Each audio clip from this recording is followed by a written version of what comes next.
Hi there, and welcome to Even in Our Backyard, Our Broken Democracy in Massachusetts. Thanks everybody for being here. I think we are really going to have a very engaging conversation about what is happening in Massachusetts state government.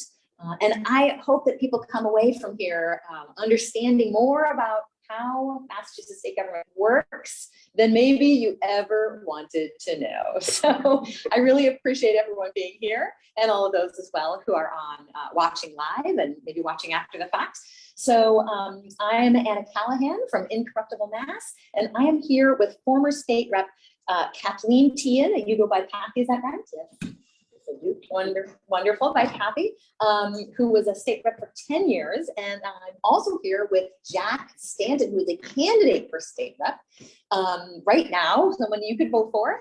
And we are going to be talking about our broken democracy here in Massachusetts. There's a lot of talk, of course, about our democracy in decline nationally, that we really have some very serious problems with our national democracy, a crisis of people not believing that we have one, people voting for people that just do not have any, do not uphold democratic values, like small d democratic values, and yet a lot of people think that in Massachusetts we're doing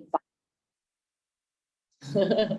And yet I think you will hear tonight that there are deep problems here as well. So first, I just want to go ahead and have, that's kind of why I'm here, to talk about those problems. And I would love to have Kathy talk for a minute about just why you're here tonight and what you want to talk about.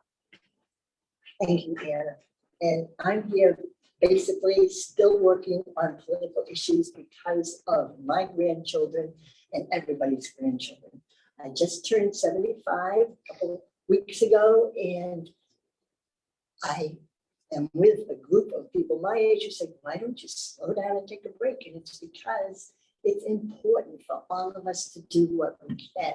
It might not be anything big and earth-shattering, like running for state rep, which is an incredible job, but just paying attention, getting out and voting. And because I saw things that bothered me when I was in the legislature from 1997 to 2007, that bothered me even worse as time went on. And especially in 2016, when we saw that people had given up so much hope that they would vote for a person that I would have been a better person. This is my lack of background and damage that's been done throughout the years, not just then, but I think people felt as if nobody was paying attention to them. They heard all these wonderful words about the way we were going to be taken care of, and it just didn't happen. And people were looking for a savior, and unfortunately, the one that was presented to them through Fox News and all the for-profit news agencies like that wasn't the savior. Mm-hmm. Thank you. And Jack, I would love to hear why, what you want to talk about tonight and why we're here at an event called Even in My Backyard, Our Broken Democracy in Massachusetts. Absolutely. So Jack Stanton, lifelong Cape Codder, resident out here in Provincetown, service worker, fisherman, and candidate for state rep here in the 4th Park School District. We're in the middle of a heat wave right now. We're lucky to be air conditioned, but for folks who are joining us remotely, wherever you are, the Northeast is getting whacked right now. Our planet is quite literally on fire. And for me, the biggest issue that on my mind, which got me into electoral politics, was the climate crisis and the sort of inaction that I have seen over the course of my lifetime within a lot of our democratic institutions. And here in a state like Massachusetts, I think that we always pride ourselves as being a model, we were the first in so many things, from marriage equality to the abolitionist movement. But when you actually look at what our legislature actually delivers compared to what's in our party platform, there is a serious disconnect between policies that are popular and would make a difference in people's lives and what actually comes out of a session of the legislature, which is usually putting everything off the last minute in July at the end of the session, rushing to pass consolidated amendments, and sending a lot of the really popular pieces of legislation that would make material changes in people's lives to study, to wait for another session to go by. And I think that it's important to speak in an aspirational way about, our political system, about what we can do. And I think that folks, if they paid a little bit more attention to state politics, they would be really dismayed to see what goes on in our name, in the public's name. So I'm excited to talk about some of these issues tonight, and super fortunate to be joined by Mr. Women here who've been doing such good work on these issues. So. Yeah, people might be dismayed and hopefully galvanized, right? People might realize that there's so much work to do here and we really can make strides, we can. Kathy, you have written a book and I'm so excited for you to talk. I read it and really have just some amazing takeaways from it. And I want to just give you a little bit more of a deeper introduction so people know more about you and then have you talk about your book. So Kathy Teahan served in the Massachusetts House of Representatives from 1997 until 2007. And throughout her years in the legislature, she worked for justice and quality healthcare for all, focusing on oral health, quality education, equal rights, and the environment. When Teahan moved to Harwich Court in 2008, she started writing a memoir about her 10 years in the Massachusetts legislature. Concerned by the troubling political division and the systemic racism in the US, Kathy finished her memoir, For the People Against the Tide. That's the name, I love it. In September of 2021. She believes that if we all do something, no matter how small, we can bring our government closer to the dream of democracy with life, liberty, and the pursuit of happiness equally available to all. Her goal is to leave a better world for her grandchildren and for children throughout the world. And Kathy, I want you to feel free to really kind of go on for a bit about what is in your book, because there's so much that you learned from being a state representative for 10 years. Thank you. Well, day one in 1997, I was sworn in, very excited to be there. My husband had talked me into it because he said, you'd like to help people. You've been involved, and I was. Scholarship Foundation, school committee, parish council, Eucharistic minister, Habitat, humanity, you name it. I wanted to help people, that's why I ran. So as soon as you're sworn in, the next activity is to vote for the Speaker of the House, and the Speaker has campaigned previously about getting votes for him. And usually they have total vote of the Democratic caucus, which did happen. And there's no abstentions or contradictions to him being voted, except once in a while. But that person from day one is then on the outs from the Speaker, who controls where your office is, what committees you're on, where you park, what bills of yours pass, what gets into the budget for your district, so many things. And so that happens, and every year after you vote on the Speaker, you vote on the rules for the House, and the Speaker has been adding more rules to give the Speaker more power almost every year. And when the Speaker can give out a chairmanship, which is $15,000 to $30,000 to sometimes $45,000 more than the $70,000, that is the initial salary of state rep.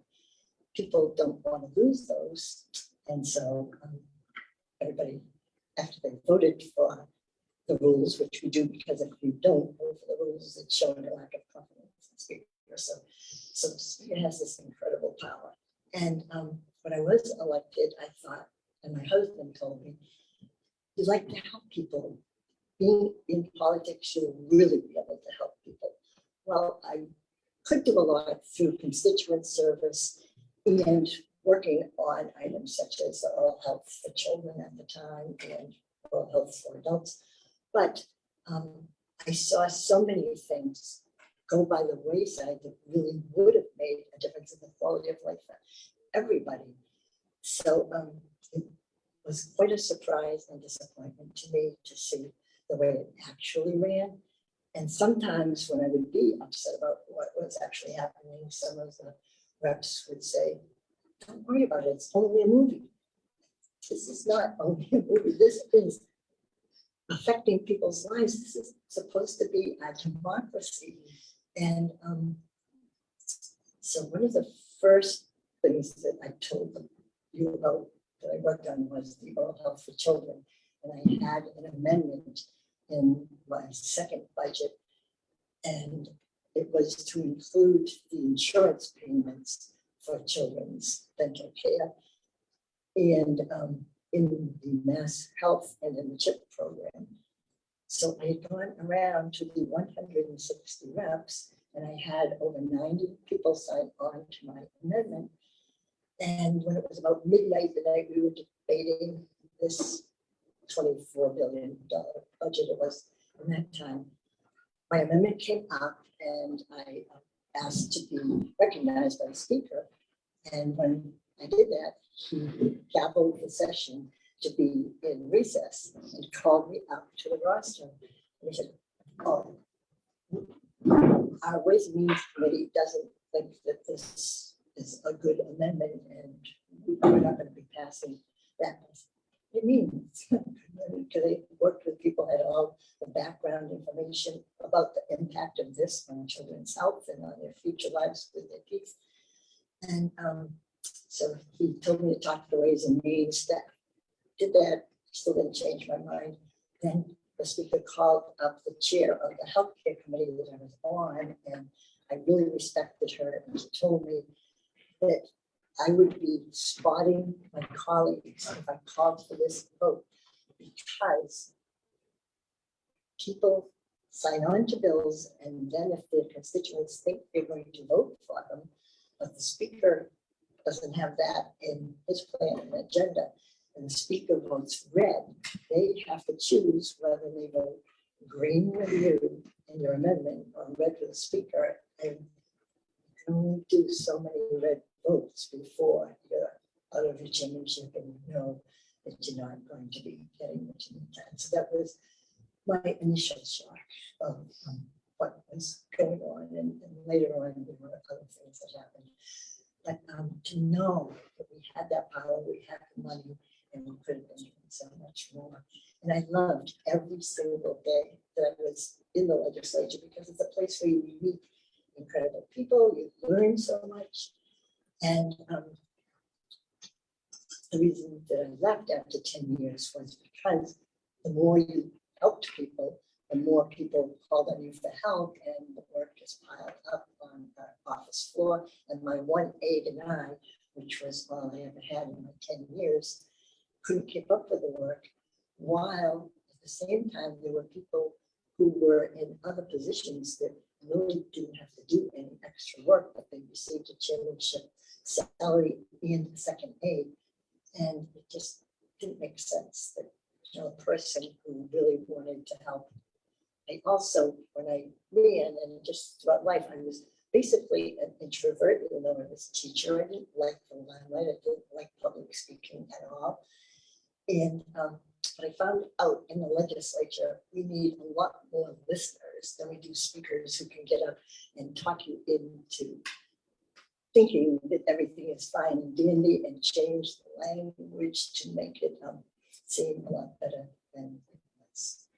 So, so I loved it, and I started my memoir when I moved to the Cape as a washer in 2008, and was taking a memoir class, and everybody in the class was astonished at what I wrote every week and said, you know, you want to do more of that. So I kept writing, but then when I brought it to an agent, she said, people aren't really interested in memoirs these days, but that chapter you have on the Toll House chocolate chip cookie, which was invented in my hometown of Whitman, and it would really be a great book. So I did write that book, and it was a lot of fun, and it's a happy story. The memoir had a lot of things that I'm not happy to read about, but there is happiness and hope at the end if people start to get involved, and everyone can do something. And a lot of people my age say, it's been like this forever. It's not going to change. Well, it's not going to change if we don't do something about it.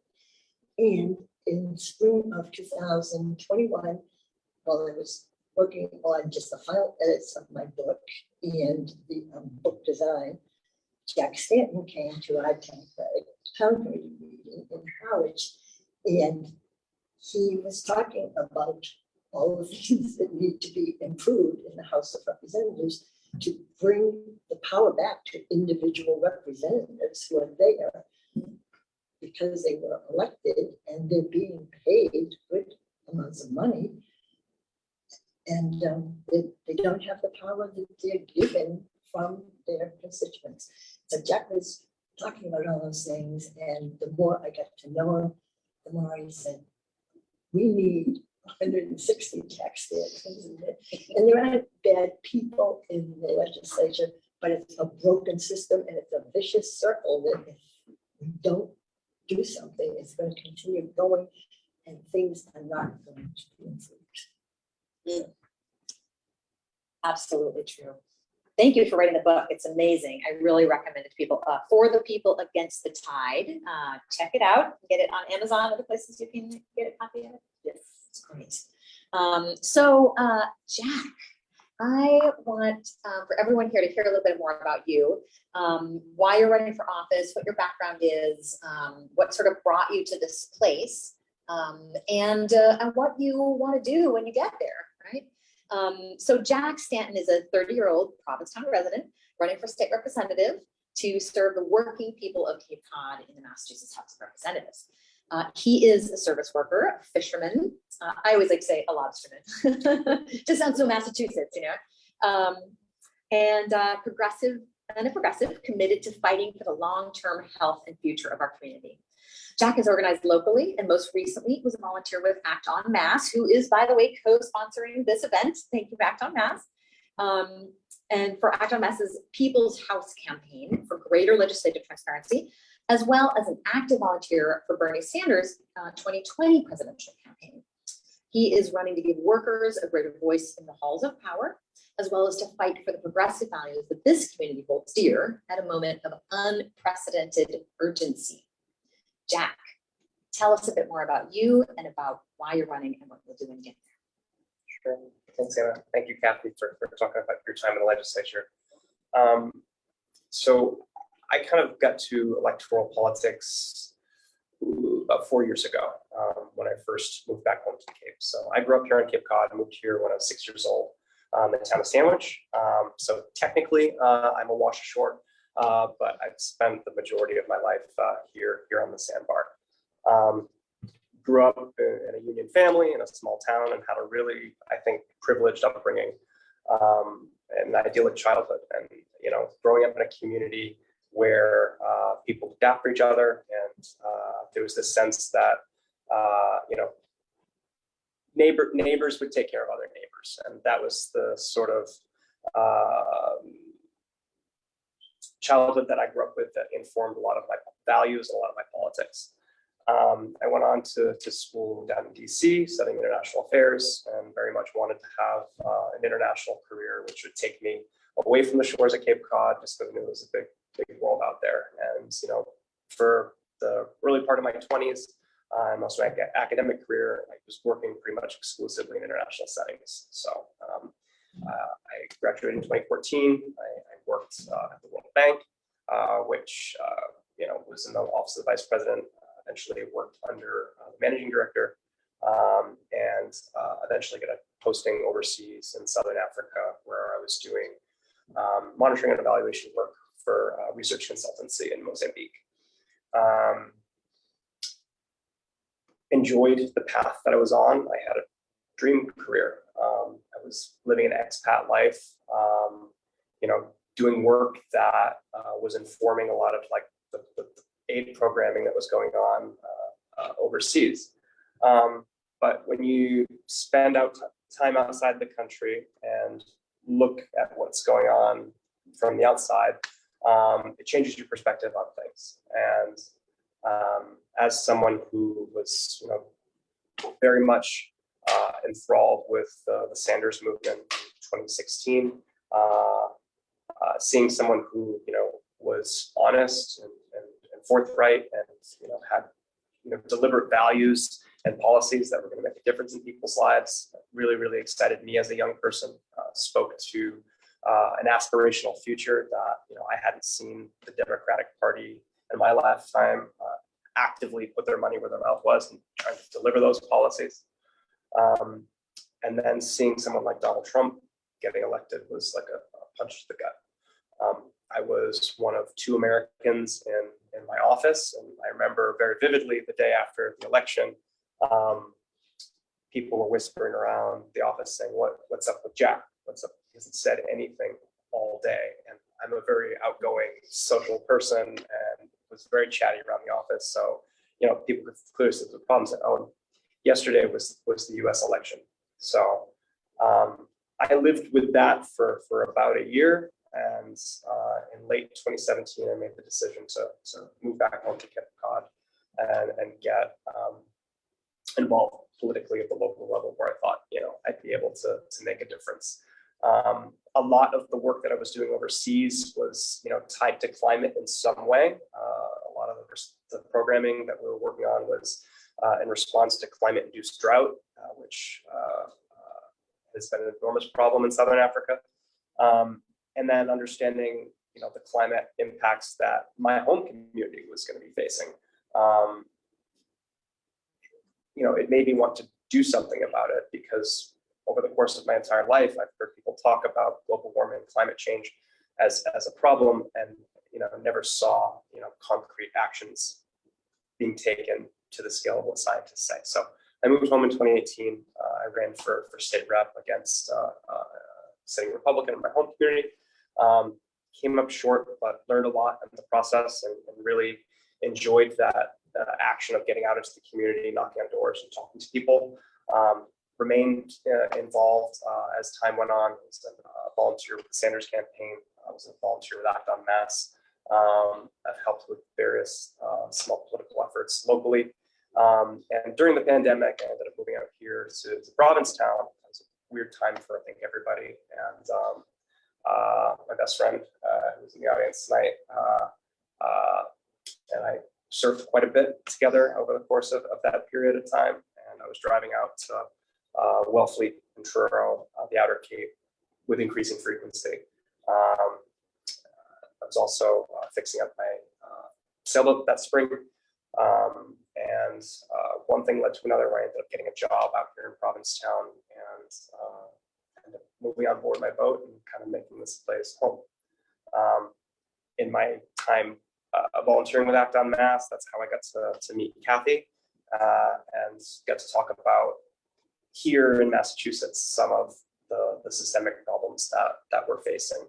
And the one issue that I got to find out more about since I started getting involved electorally has been just the utter lack of transparency which exists within our state legislature.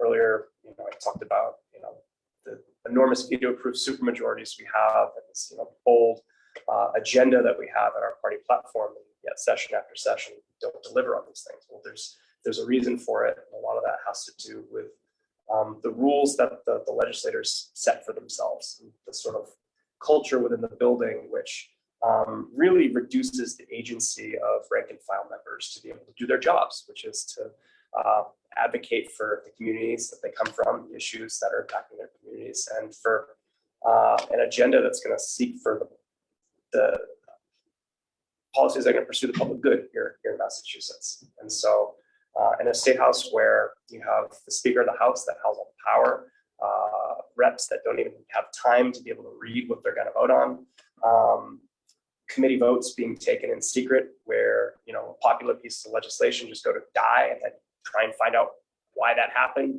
Can't. I mean, this is why our democracy is broken.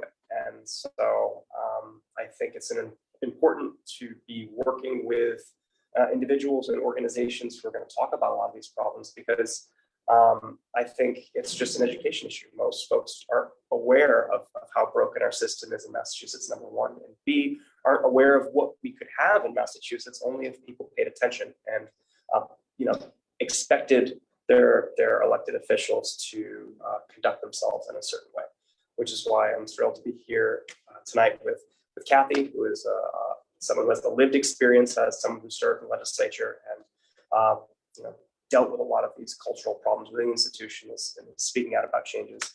And with Anna, who is a former candidate herself and is in charge of an organization, running candidates like myself. I'm not alone, I'm not the only one running on this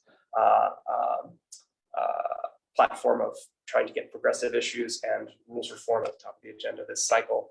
And I just think that, if I'm able to get to the State House, I would use that public platform of being an elected official to be able to speak to the issues that aren't getting addressed enough, from the housing crisis to the climate crisis to the lack of transparency with our democracy, which is preventing anything meaningful from getting passed out of our state legislature. Ooh, so this is what we're here to talk about.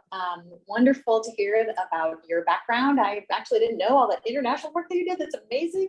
I wanted to go back. I have some quotes, Kathy, from your book, and I would love for each of you to kind of talk a little bit about these. And you wonderfully mentioned every quote that I'm going to quote here, so they will all sound familiar.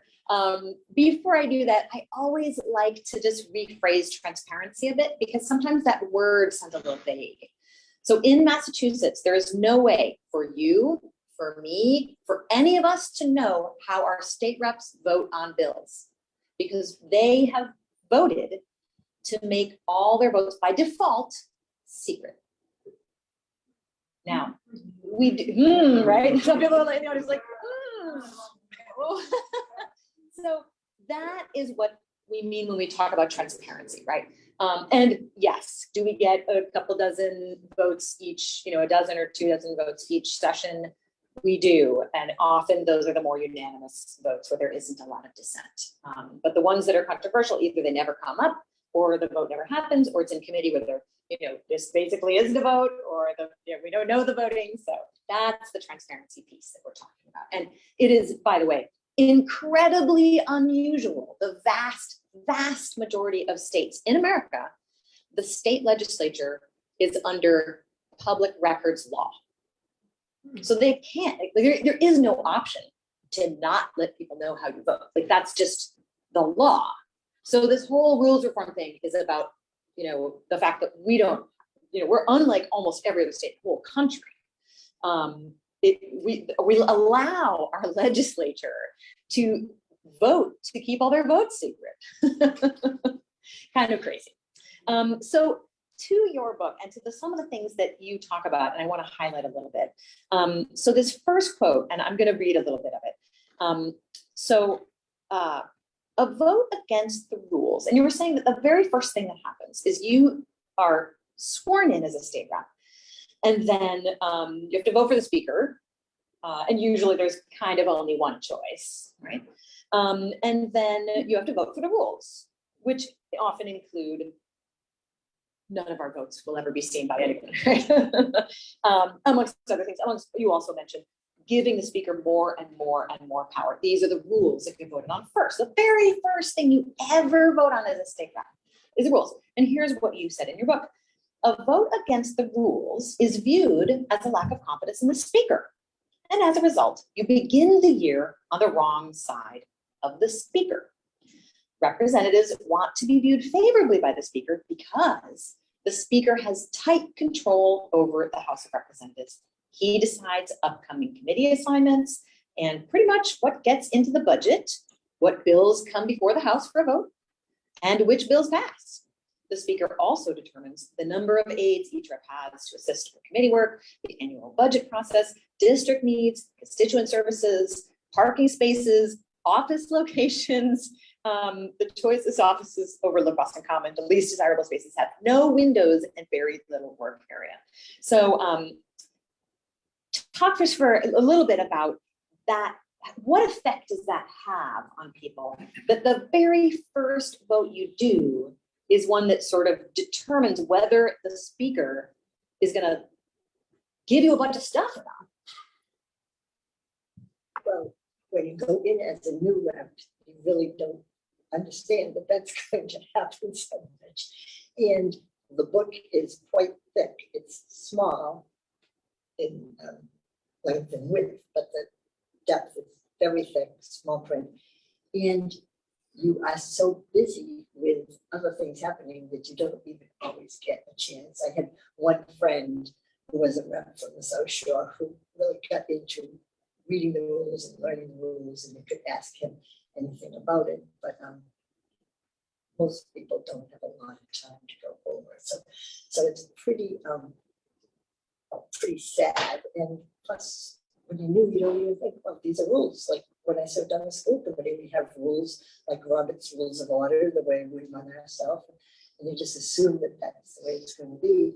And I remember on the school committee that every issue we had, we discussed in open meeting with a camera in front of us, and we talked it out, and we came to votes on them.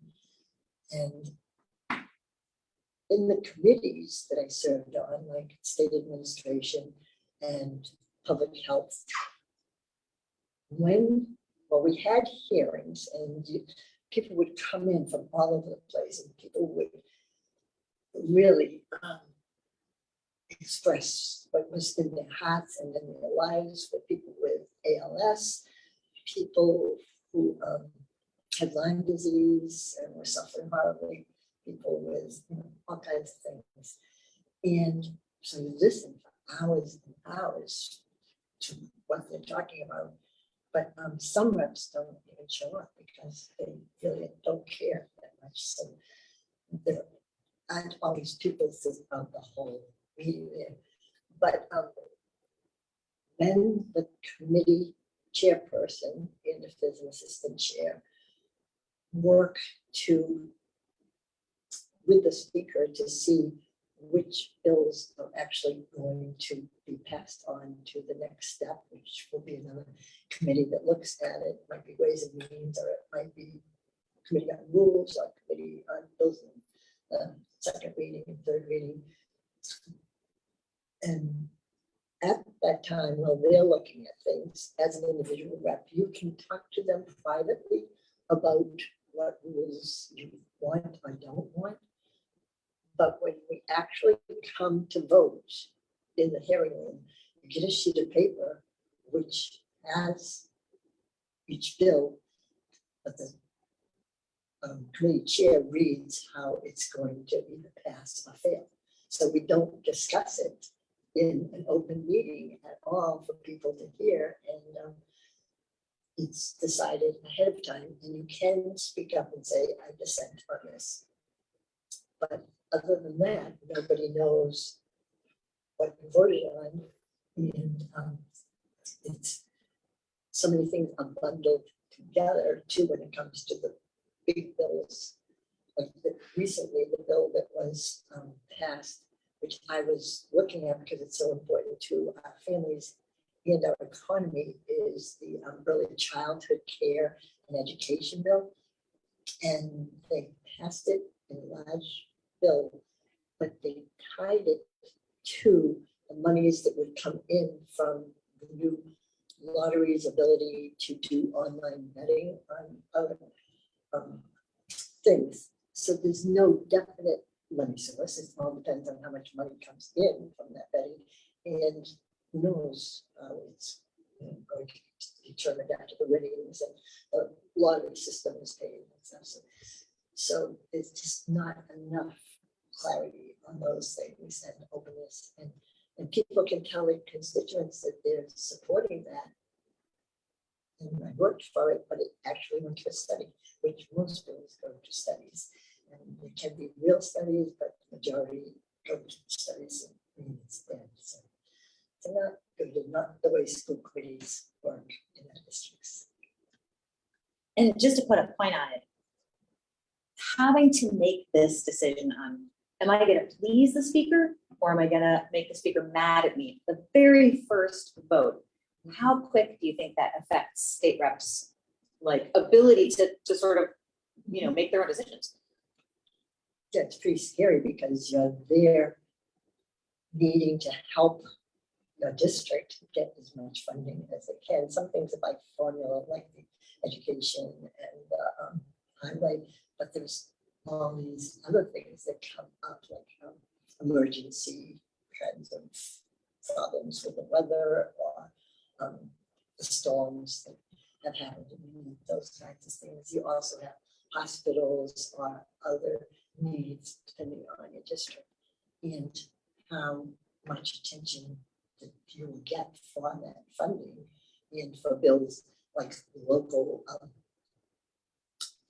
bills that you want to change the charters in the town and how fast those things can happen all do depend on you being in the speaker's favor. So you really do want to be in the speaker's favor.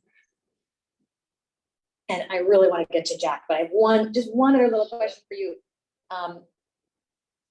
Is the speaker going to help us pass transformative legislation? Is the speaker there to make sure that we pass transformative legislation that helps the 7 million residents of Massachusetts? Unfortunately, not. The speakers have an incredible amount of power, and they are the ones that the lobbyists visit much more than the ordinary rank and file representatives. That they, the big money lobbyists talk to the speaker, and you can't help but vote for people who are giving you money for your campaigns and who are also going to be able to help you in other ways. So the speaker also is looking towards his future. We've had speakers move on to presidencies of UMass Amherst and other universities, and they might be helping out those groups. And I know reps who have helped other groups and then got a good job as executives of different companies because of their votes. And I just believe that we have to get enough representatives who will vote to give the speaker term limits and also the ability to have the stranglehold to do things in the open the way it's supposed to be. I mean, that's what I expected it to be, and that's what most people expected to be. And it's sad to see the situation, and it's gotten worse as the years have gone on since I was there, but it can change. Jack. Okay, so you come in, you're elected. Congratulations. And you're sworn in, and you have this choice. You have this choice of voting in favor of the rules that the speaker wants, which give the speaker a lot of power and don't allow the people of Massachusetts to know what happens. How do you navigate that choice between the favor of the speaker and the things that you have talked about wanting to do? And I'm, by the way, gonna hop out, make sure that my kid has enough to eat while you talk. Sure. It's, as you said, the most important vote one takes, and I think sets the tone. I think at the end of the day, you have to, as someone who's running for office, know why you're doing it. And so you're representing in a state rep in Massachusetts, somewhere between 42 and 45,000 people. A lot of those people are in situations that are difficult, situations that are in positions of pain, discomfort. And so while that's, I guess, a difficult vote to take, challenging the institution and the way things go, I think you have to remember why you're there, and it's to advocate for all of those people, many of which are, in positions of discomfort and urgency, and you're there for them.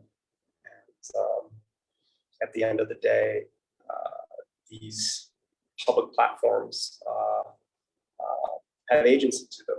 And if you don't have reps who are going to stand up to the system and use that public platform to speak out to the public about how dysfunctional the system is and why it's not delivering, we're never going to see any changes. And so, and I think as someone who's run before and, is taking another crack at it, I know why I'm running. And so while it is, sure, going to be difficult, I know it needs to change, and I'd like to be one of those people who are going to raise those concerns and vote an emphatic no on rules that are going to shroud the legislative process in secrecy. Because a legislative process where the public can't follow up on what's going on is not a legislative process whatsoever. It's a sham. And a little follow-up question to that. When you're elected, will you be alone, or will you have a team of people to work with on making sure that you have a plan of how to navigate all this stuff? Well, funny you should say that, Anna. As a member of the slate of candidates endorsed by Incorruptible Massachusetts, we know that this is a problem within the institution itself. And we have a whole slate of candidates who are going to be fighting for the progressive agenda that's in our party platform that we would like to enact here in Massachusetts, but also recognizes the challenges within the institution itself, which are preventing us from delivering on these things. And we're going to have solidarity amongst each other, as we, hopefully are all elected and sworn in, and will be more of a grassroots based derivation of power, not from one dude at the top of the heap who is calling the shots like a mob boss. That's not how a democracy is supposed to function. So, the Massachusetts House of Representatives, the People's House, it was the first, when they put the first State House building in, it was one of the first public viewing galleries in the country, where regular members of the public could come in and see what their elected officials were doing on their behalf. That's, in our history of the Commonwealth, and I think we need to get back to that. As Kathy was saying, the fact that you have more scrutiny under involvement of a school committee or a planning board than you do in our state legislature, which has a $45 billion a year budget, and people are paid full time. Salaries full time to represent their communities. It's inexcusable. The higher up you go, it shouldn't be the less accountable that you are. You should be more accountable if you're holding a position of such great public importance. So. Great. All right, another quote from the book. And you mentioned this earlier as well. So in your entire time there, you only ever had one staff member, is that right? You were there for 10 years.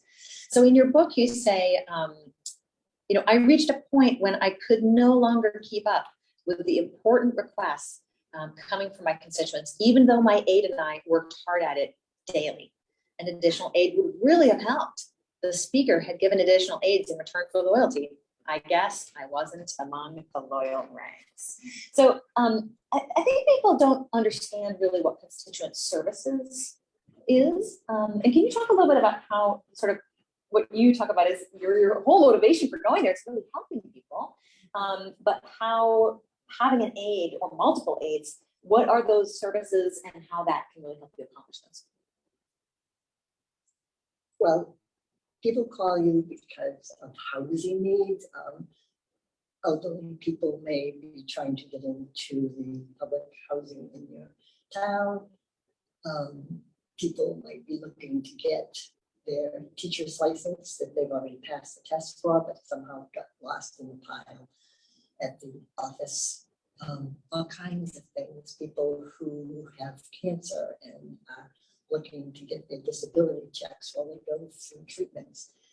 And as a representative, you do have wonderful connections in every agency. You have a legislative liaison who will look things up for you, who will look through the piles of paperwork and see what they can find for people who need licenses, get that information.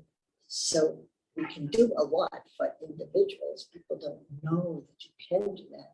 So my my aide and I kept a log every day of all the phone calls, and then we had constituent service forms for people's information, their requests, what we called, who we called, and what could be done. And we kept that. And when I retired, we threw away, I think, 3 of those huge recyclable papers, because it was people's private information,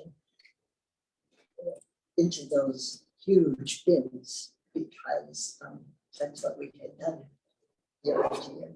So you are able to help those people, and it takes a lot of time and energy, but that's what reps are for. And that's also what helped me get elected, because even though I wasn't always getting some big bills passed, I was taking care of my people. So that was good. And one of the other things I hadn't mentioned, that the speaker gets to control its earmarks that are in large bills and earmarks that are in the $1 billion budgets. And those kinds of things go to people who have really been good to the speaker and been very loyal. And that takes away from what the experts and the people who know, who are working in the departments, would use the money for the real needs of the people, because they're working on it day in and day out. And things like the ALS and the Parkinson's and the cancer, the studies that are done, but nothing ever gets done with them, because they're not giving the funding to finally go through and prevent things from happening. And that's what our state and country could be doing so much better at, is preventing, instead of spending the money to try to help people afterwards. That's another big way we could change things, is by changing the whole earmark system. I love that way that you sort of married together the constituent services, which is one large part of being a state rep, with the passage of statewide legislation that actually will solve the problem from the first place and make it not even a problem anymore. It's really wonderful thinking about that. Yeah, well, even though Jack thinks the same way I do, women on the whole think about preventing. They have spent all the time on the caring of everybody. They've worked out, they've seen it, and a lot of times the legislature likes to fix the problem afterwards by saying everybody has to get sprinklers in buildings.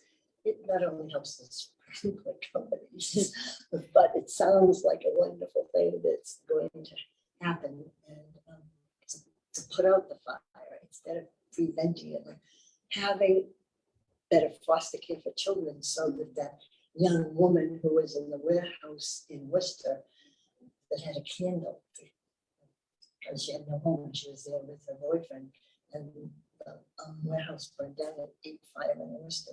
And if we were taking care of these children to begin with, we wouldn't have the issues. Absolutely.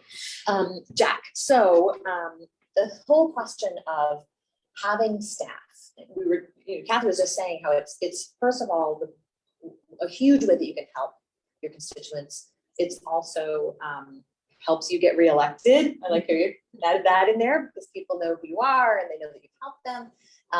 And you know, if you're gonna not curry favor with the speaker, you will have only one staff. And do you have some thoughts about how to, navigate that?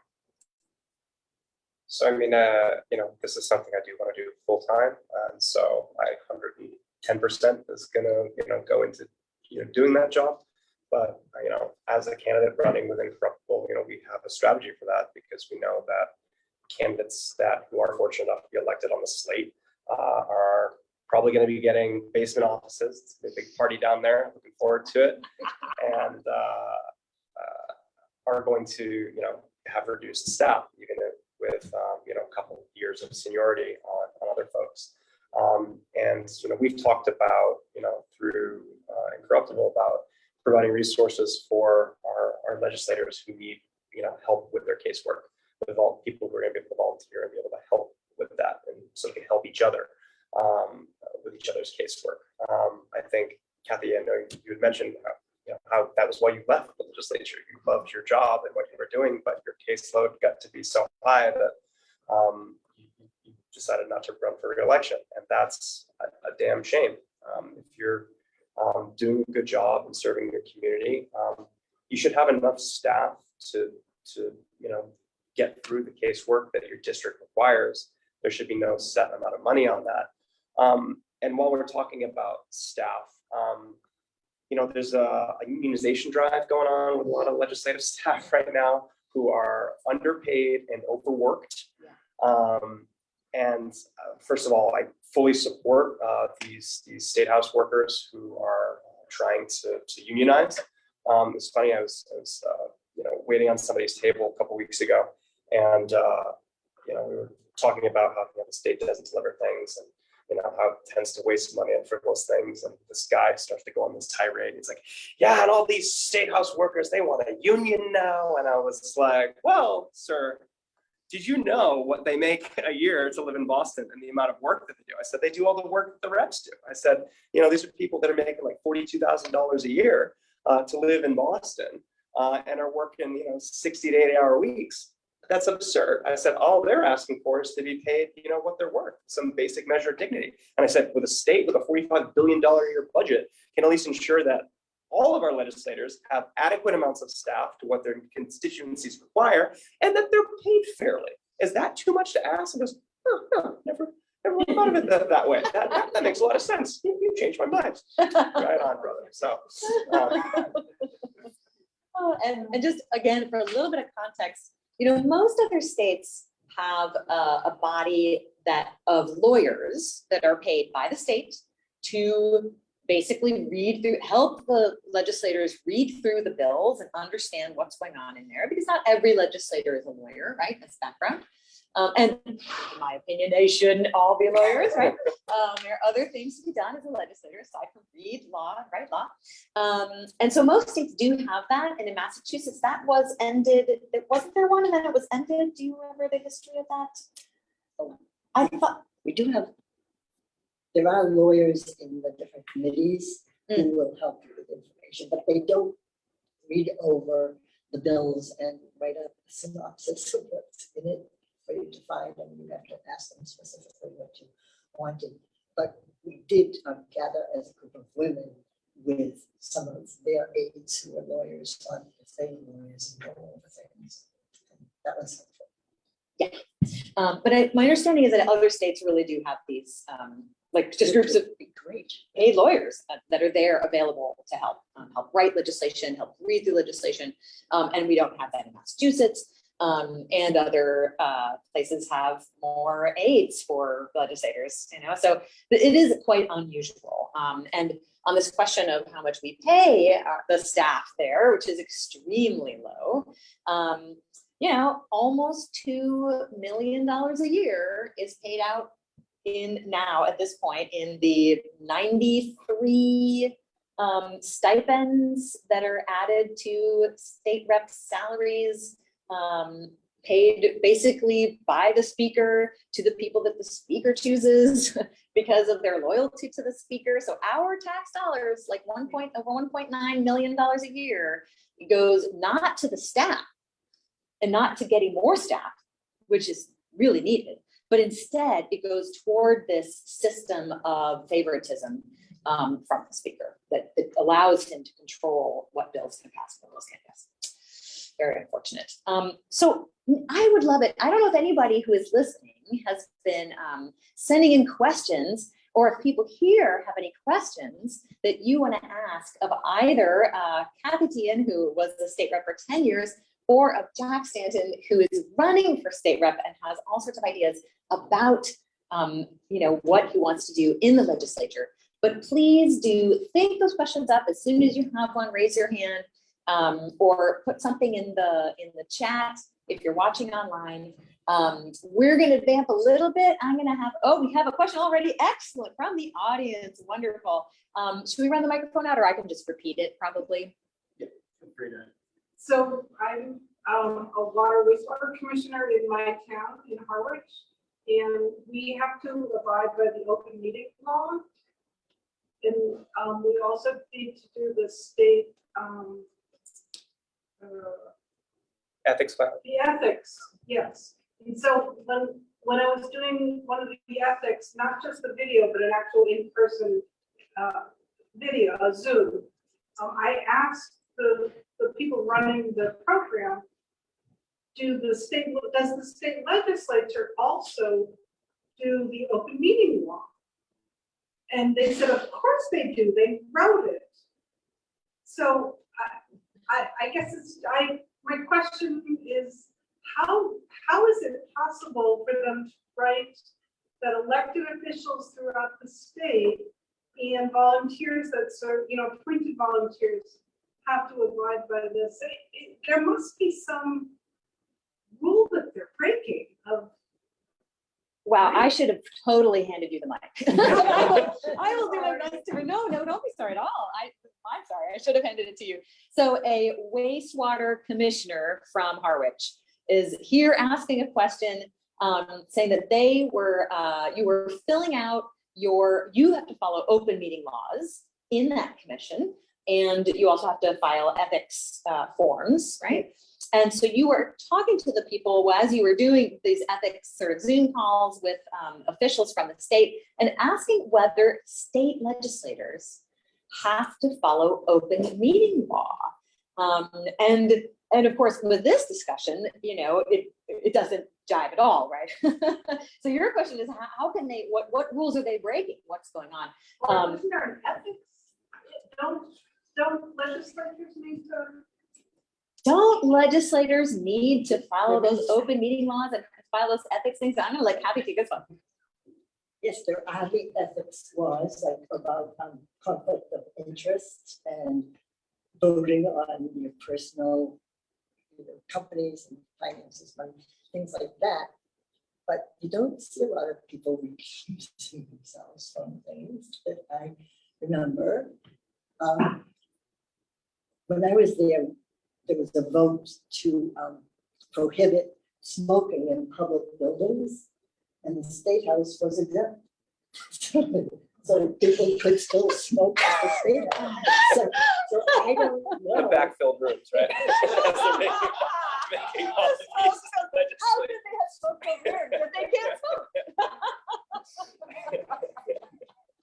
But I don't know. I mean, the open meeting law, I don't know what exempted them exactly back in history, but that's the way it was when I got there. But they should be. Who's got oversight then to whether or not they're following ethics law? The voters. The voters. The voters do have that power to vote changes. And I will say, I believe that person you spoke to was incorrect. State legislators do not have to follow open meeting laws, right? That's the whole thing, that they're not under public records law. They're exempt from public records law. It's like the fact that if you are a public employee in Massachusetts, is another very weird rule. You are not allowed to ask people to donate to your campaign if you want to run for office. So like a Boston public school teacher cannot ask anyone to donate to their campaign for state rep. But of course, it is an exemption if you're an incumbent. If you're publicly paid as a legislator, you can ask for as much money as you want to. So there are all sorts of exemptions that apply to the legislature that don't apply to anyone else because they get to write the rules. Nice to have that gig, right? Nice gig if you can get it. Jack. Public records law, like what's your thoughts on this whole thing? It's absurd. I mean, this was something when I ran my first race 4 years ago, I talked about it on the doors in a largely conservative community. And to great response from folks. Oh yeah, that's absurd. The fact that there's an exemption from all three branches of our state government from being subject to public records law. And we're the only state in the country that maintains that factor. So needs to be changed. And the only way you're going to change it is by electing people who are going to draw attention to it and are going to fight for the changes. Because the people who are in power now benefit from the current system. And so it's not to their benefit to want to go, change rules. They're going to put more scrutiny on them. So we as voters need to understand what is happening on our behalf and pay more attention, and then do our job as educated voters to make the right decisions at the ballot box, which is why competitive elections are super, super important. And maybe we could talk about that in terms of how difficult it is to run for office in the first place, and how, if we were to change the way in which we financed elections, maybe we would have more competitive elections, people would be paying more attention, and then we would have a legislature that actually reflected the sort of lived experiences of this very, very diverse state. I love that one. We do have a question in the audience here, but before we get to that question, I am going to have you guys talk a little bit about competitive elections. As I understand it, we have the least competitive state rep elections of any state house in the whole country. That means fewer people challenge. We have fewer challengers running against incumbents than any other state, in part because they don't have a voting record. I mean, how can you run against people without a voting record? It's pretty hard to run against people. It's like, why are you running against me? Well, because I don't think you're voting against these things. And like, well, just prove it. So a little bit tough. But let's have a little conversation about that. And Jack, I'm going to have you start and talk about competitive elections and about financing as well, and how that ties into it. Sure. So, I think one of the fundamental aspects of our democracy is making it so regular people can run for office, which is this really arduous task. I mean, you have to get your name out there in the community, and for elections that people often aren't paying a lot of attention to, which is part of the problem. And I would say that the root of these elections that are not particularly competitive, that people don't pay attention to, that prevent obstacles for people to run for office, is all rooted in that challenge. That is that, you are required to raise funds to get your name out there so you can run a bunch of advertising as if you're like some sort of capitalist product. But we're not products. We're people who are looking to serve our communities, share the experiences we have of people who live in these communities, and be able to deliver on the changes that can improve your community. And so you're running to be able to show contrasted ideas and be able to do that publicly, openly. In a lot of other countries, there's some form of public financing and a guaranteed amount of airtime to be able to do this in a public way. And elections don't take months, they don't take years. In the event of like the presidential elections in the United States, they take a couple weeks. And I think that's a much better system, because you're going to have people who are paying more attention, because it's like a reflex. People are just in that habit of voting. It's easier for folks working people to be able to run for office, because they're going to be guaranteed airtime and a certain amount of funding to be able to get their message out. And by virtue of that, you're going to have elected officials who are more reflective of the communities that they're serving, not just individuals who are particularly privileged, who can take the time to be able to run for office, or have the big networks where they can, raise a crap ton of money and bombard, people's mailboxes with glossy pieces of mail that, help get their name out. Right now I'm working a couple of shifts in the restaurant that I work at, so I can be out there on the doors campaigning. And, that's a personal risk I'm willing to take, because at a time when the planet is burning and, we need to move on climate, like I can't see anything else I would rather be doing as a young person than just trying to talk about these things in a public way. But a lot of workers can't afford to take that time, to be honest. And I think, at the end of the day, that is why we have a legislature that does not reflect the diversity of lived experiences in this Commonwealth, and does not reflect the urgency of the moment that we're in, because we have people who have been in there for too long, have gotten out of touch, and are not close to the pain that most people are feeling in this state. And, which is why we have, people who don't even participate, because at the end of the day, regular people are too busy focusing on providing for their base needs, and they say to themselves, what's the point? What difference is it going to make? Because people aren't going to be delivering on things that are going to make a difference in my life, so why bother? And we have to change that. And removing money from the political process and supporting some type of public funding, I think, is really the remedy for fixing a lot of what ails us in terms of delivering, on the material concerns of people in this Commonwealth and taking on some of our biggest challenges, but also for reinvigorating our democracy. And you just gotta find people who are going to, talk about this, because I'm not alone. I'm on a whole slate of candidates who believe the same thing. And, we could do remarkable things here in Massachusetts only if people paid attention.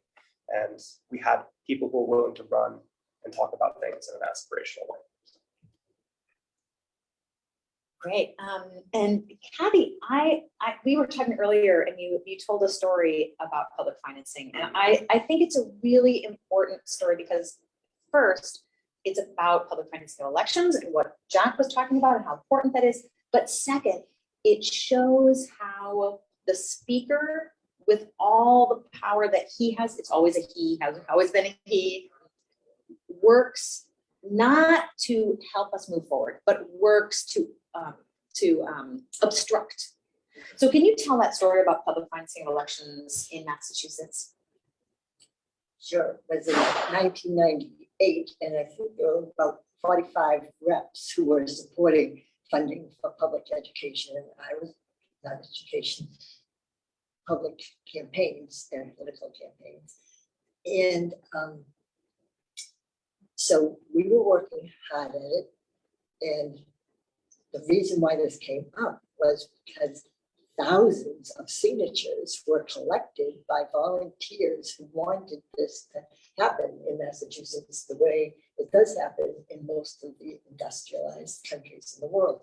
So after thousands of hours and finally getting this incredible number of signatures to have public financing of campaigns in Massachusetts, it was put on the ballot, and the majority of people, pretty much, I'm not sure the numbers, but I'm pretty sure it was pretty overwhelming, wanted public financing of it because they knew they would have more of a voice than the money for campaigns coming from big lobbyists and dark money and all kinds of situations, and people having war chests, so that incumbents always had a foot up on being elected.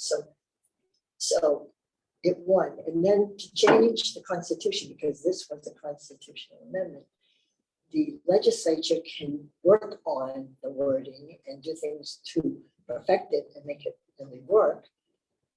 And then it goes back for a second vote of the people. But before that, there was a funding question, wasn't there? Oh, yes, funding, yes. Because of course we need funding, and where was the money going to be coming from? We had something put on everybody's tax return that you could do a check mark to donate $1 to build a base for it. But the funding would have cost like 1/10 of 1% of the budget. I mean, it was a really low amount of money.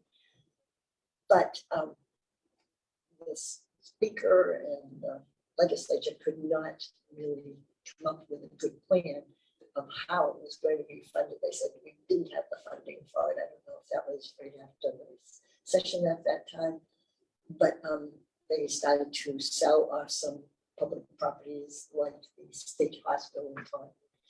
There were questions about how that happened and to whom that went. So it wasn't used much because not many candidates could afford to take that small amount of money and then pledge that they wouldn't take other funding. So the ballot question came up again 2 years later. And in between that time, the speaker and the lobbyists were spending millions on TV ads and newspaper ads and even speaking at their local events about how bad this was, because they said, you don't want public money going to somebody's campaign that you don't want. And, I mean, it was just incredibly bad, the campaign.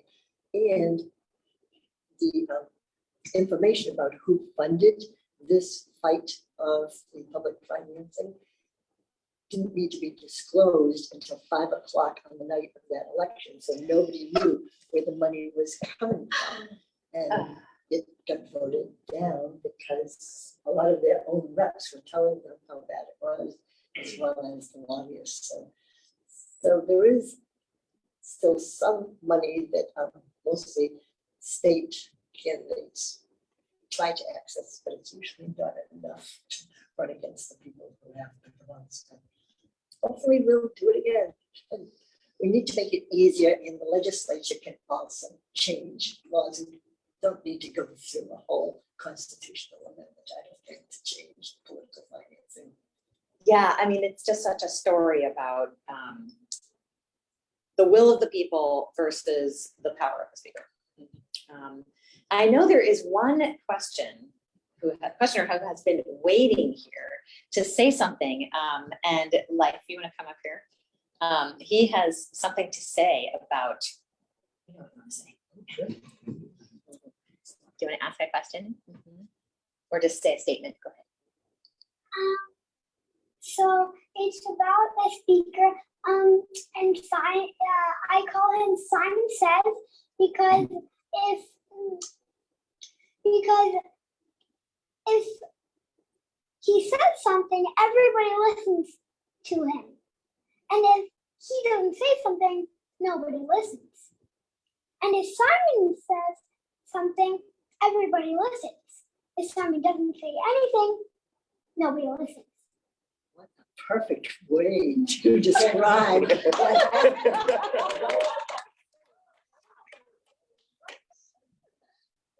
have a wonderful brain in there, and maybe you're going to be running sometime. I hope so. And you'll be a different kind of speaker, I bet. I won't be a Simon Says speaker. Right. That's right. Not as bigger. Do we have other questions? Yes, we have a question from the chat, and this is for Jack. This is a question specifically about infrastructure at Cape Cod. The question would like to know if there are any plans to increase the amount of cars on our road to provide for more alternative forms of transportation to Cape. Things like bike lanes, buses, sidewalks, maybe a train line one day. So what are your thoughts on that, Jack? Repeat the question a little bit for people. Sure. So the question was, is there any plans to increase funding for different types of infrastructure projects here on the Cape to make getting around easier? You know, I've seen maps for the Cape Cod metro system. I don't think that's in our future, but I think so from the bike lane perspective, there is a plan in place to connect the full rail trail from Woods Hole all the way to Provincetown. Right now, every session you get a little bit more funding to help fill those gaps. I think we got to do it as soon as possible to ensure that you can bike from Provincetown to Woods Hole, and make it easier for folks to get around in our communities. I would like to see experimentation with ride sharing with publicly owned vehicles. I was waiting at another table to a European couple a couple weeks ago. They lived in Germany, and they love coming to Provincetown, because it's the most bike-friendly community in America, which I think is great living here. Last summer, I didn't have a car and I didn't need one because it was so easy to get around. I think having a series of public vehicles, like a rideshare type program for Cape Cod makes sense. If you don't have access to a vehicle, life on Cape Cod becomes very, very difficult, and it's practically impossible for you to be able to, participate in the community because everything is so disparate. Maybe if those publicly owned vehicles were electric, that would be great to help reduce some of our carbon footprint. We do have the Cape RTA, which provides good service, but I think increased funding would make it so more people used it. It's tough if you're waiting, half an hour to get on a bus, which is for a ride, it's going to take another hour. It should be easier for folks to get around, and I think we need to, come up with strategies that are going to, facilitate getting from A to B more effectively. And I think as someone who is interested in being a legislator, you have to approach things from like a political science perspective, which means you look at other places in the world and see how they have implemented systems in a effective manner. And I don't think we do that often enough in the United States in terms of crafting policies that are genuinely trying to serve the public in the best way possible. I think we go back to that tainting of money in our legislative process, and that generally produces outcomes that are less than optimal. I believe in a strong, vibrant public sector, and I think that when it comes to infrastructure, we should be planning our society to make it easy for folks to get around and live and work with relative ease. So hope that answers the question. Maybe we'll let you know. We have another question in the chat as well. Another question from the chat, right? Yes.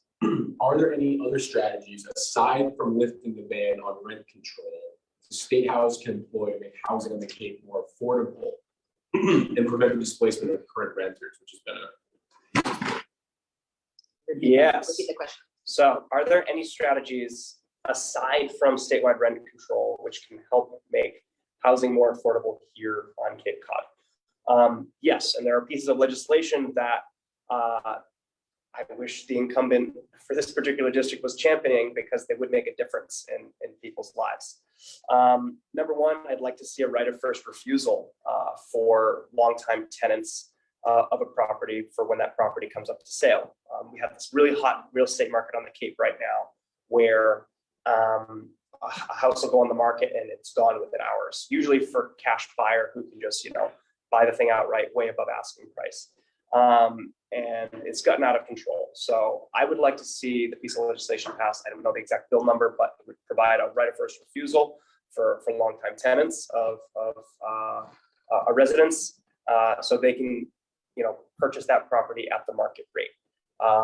If they cannot come up with that down payment, but they've got a long rental history, I think we should have a public assistance program which gives them that down payment at preferably 0% interest to keep those people in their homes, preferably from a public bank. That I think is another piece of legislation that we need to pursue here in the Commonwealth to provide access to credit for people who can't get it. With regard to other strategies for fixing the housing crisis here on the Cape, I think the Airbnb-ification of this community has gotten out of control. We do have a short-term rental tax. That's good. I think we need to have an additional tax on people who have 2 or more properties, because this should not be a business. Housing is should not be used as a commodity. If you're a local on Cape who rents out a bedroom or leaves for the summer to rent out your home so you can continue to afford to live there, you're not the problem. But if you're someone who has a portfolio of properties that you're renting short term, that's taking away from housing stock that would otherwise go to people that want to live and work in this community. And we need to disincentivize that type of economic activity and tax them through the nose and use that money to help construction of community housing, which is my third point. I think a lot of people focus on the 40B program, which I think has largely failed here on Cape Cod. I would like to see the state construct housing in places where we're zoned for it, and we can put in some density. Community housing for people that live and work here. We can make it clean, futuristic, environmentally sound. We can really get funky with the design, but I want to create this image in people's heads that yes, your state government can do this. It's well within our purview to do it, and there's a great need for it. You just need to have people who are out there that are fighting for it. And that is definitely something that I'm going to be out there doing as one who has dealt with housing insecurity myself, knows many people in this community who have dealt with housing insecurity in recent years, especially now. We're at a crisis point on the Cape, and you cannot have a community if there's nowhere for people to live. And this at one point in time was a place, talking in the context of Provincetown, was a place where marginalized folks, artists, queer people could come, be themselves, and make a life for themselves here. And we've sort of become this little wealthy enclave where only the wealthiest can afford to live here. And we have a year-round population who works extremely hard to be able to survive here, to maintain that sense of vibrancy that is still here. And we got to build on that and try and support those who want to live here, want to contribute to the community, and want to make this place their home. Amazing.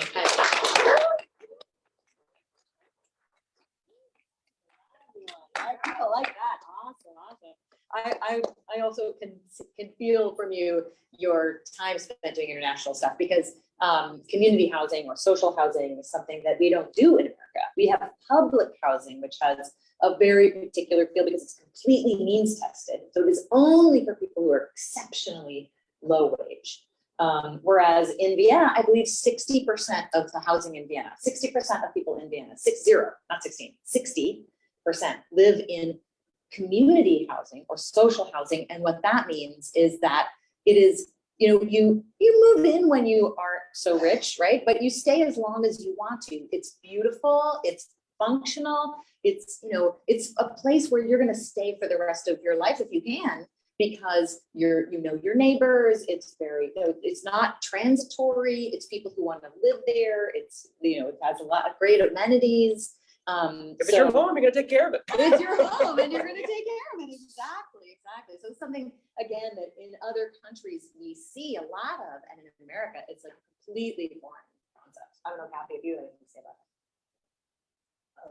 Not so much on the housing, but studies on educational programs in other countries where they really put a lot of money into preschool through grade 3, because that's when they can identify all the problems and solve them and help the kids to enjoy learning and going to school, and really invest in the children big time. And a lot of things we could learn from those countries.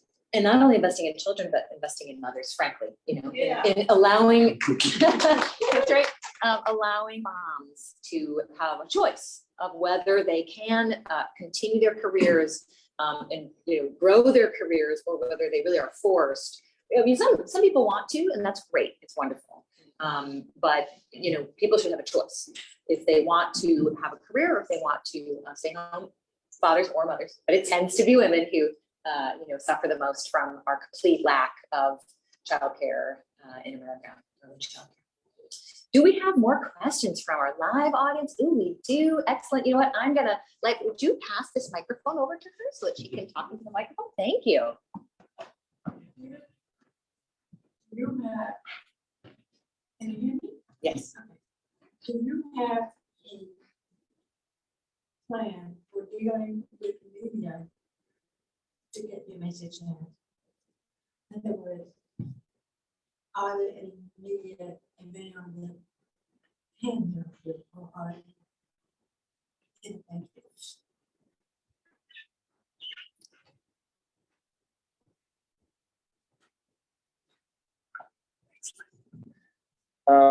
I will talk to anyone that is willing to listen. I think, sometimes you have to, create your own space to be able to talk about issues, which is part of the reason why we did this forum tonight, because I think that there is enormous public benefit about talking about the changes that need to take place within our community and within our state government.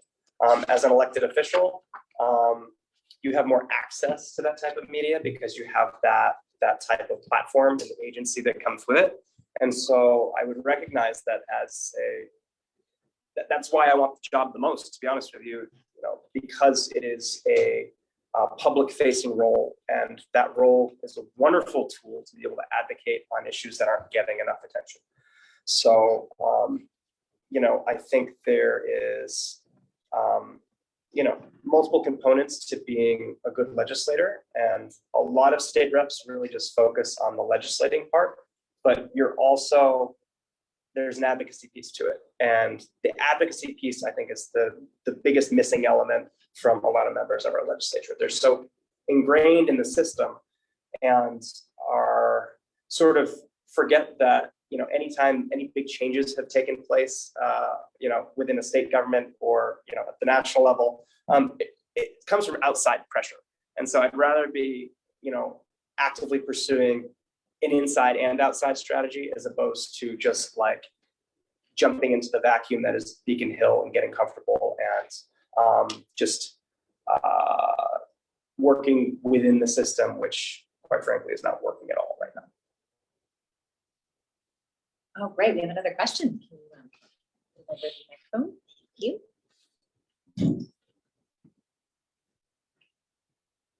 Listening to this conversation, I'm just appalled at the state we're in. How did Massachusetts, liberal, blue, educated, wealthy Massachusetts get into the state? And historically, I mean, when did it happen? All the other states, the 4 states, what is it, Alabama, Mississippi, Kentucky, Nebraska, Alabama, and Massachusetts and Pennsylvania. sorry, Mississippi.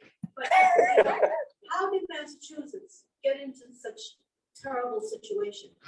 In my mind, is we're gonna blow it up and start over, which is probably not the best thing to say in these days. It's overwhelming to me, and I admire Jack so much for putting himself out there to do this.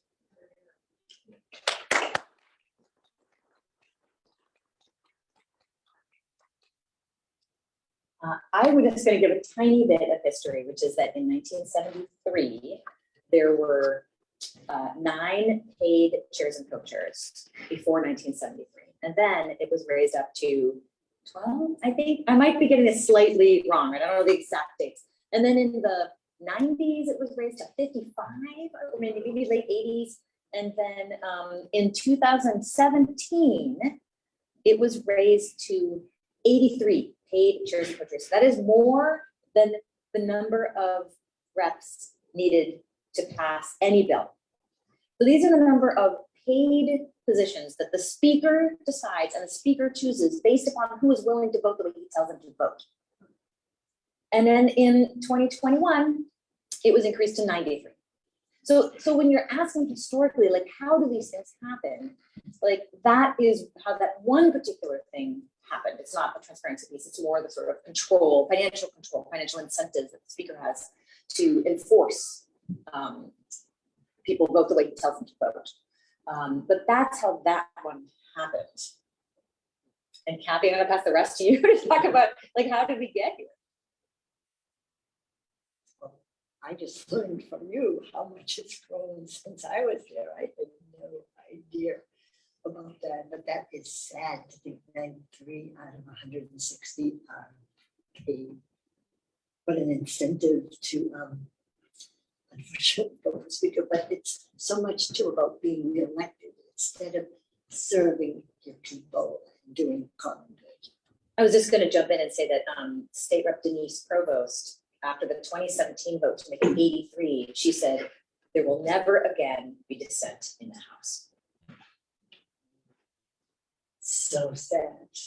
And when we see the inaction that happens federally and locally, it's, I mean, things like immigration, things like clean air, clean water, and the environment. These are life and death situations. And we're, when I visited Cuba to see how people are living there, and that the money we spend on healthcare, like doubles or triples what they spend, and the life expectancy there is only 2 years behind us. And what could be happening in this country to prevent health issues instead of helping the pharmaceutical companies make more money. So we need to get a lot more dissent in our legislature. Yeah, I don't know if that answered your question. I don't know that we know exactly how it got that way, but like once a certain amount of power happens, I think they're able to sort of leverage that power to get more and more and more and more. And it corrupts. The old adage, thank you, power corrupts. The old adage, power corrupts. Wow, we are Absolute power corrupts. Absolutely. Indeed.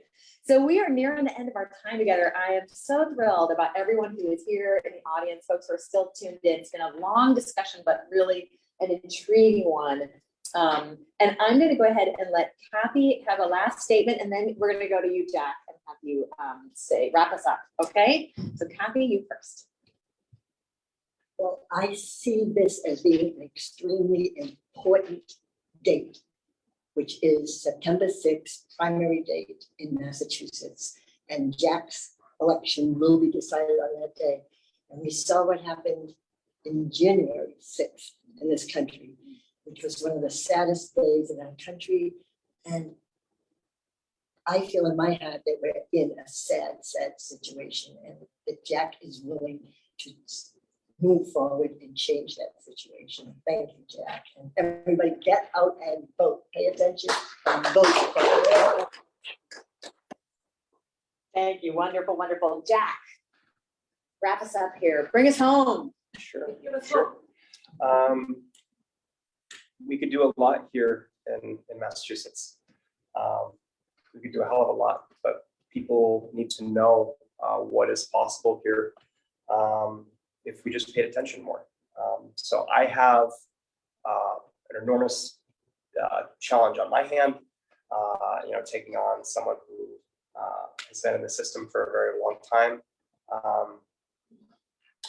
We need help. So whether folks can, sign up with our campaigns, knock on doors, to make a contribution so we can help get our message out, to spread the word in their communities about the importance of this election.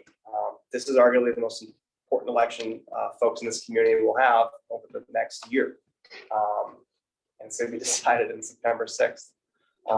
And so we encourage people to really, make this part of your day-to-day conversation as you go about your day, because, this is extremely consequential. State politics are extremely consequential. And, we need to be talking about these things as a habit, as everyday citizens, more so than we do now. And I'll just leave with one final thought. We're in the middle of a heat wave right now in North America. A lot of Europe is under the same set of circumstances, much worse. We're out of time when it comes to the climate crisis, and the world that I'm going to be inheriting is going to be a lot different than the one that I grew up in, and not in good ways. We've spent our carbon budget, and we have a very limited amount of time now to reduce the amount of damage. We're not going to get the same world that I grew up in, Kathy grew up in, and I grew up in. It's gone, but there's a lot we can save. And growing up, I spent a lot of time on Barnstable Harbor. It was my place of solace. There's an underpass on Route 6A that has a mural under the train bridge, and it's a fisherman throwing a net out onto the ocean, and it's inscribed. It says, "Preserve what's left." And I think, in the context of the climate crisis, which should be our sole organizing principle as a society globally, right now, we can make a world that is a lot more just and equitable in the process. And I think that we need to begin here in Massachusetts. And hoping we can take this out to the streets, win this election, and ensure that we have a better Commonwealth for those of us alive now and those to come. Thanks everybody for coming out.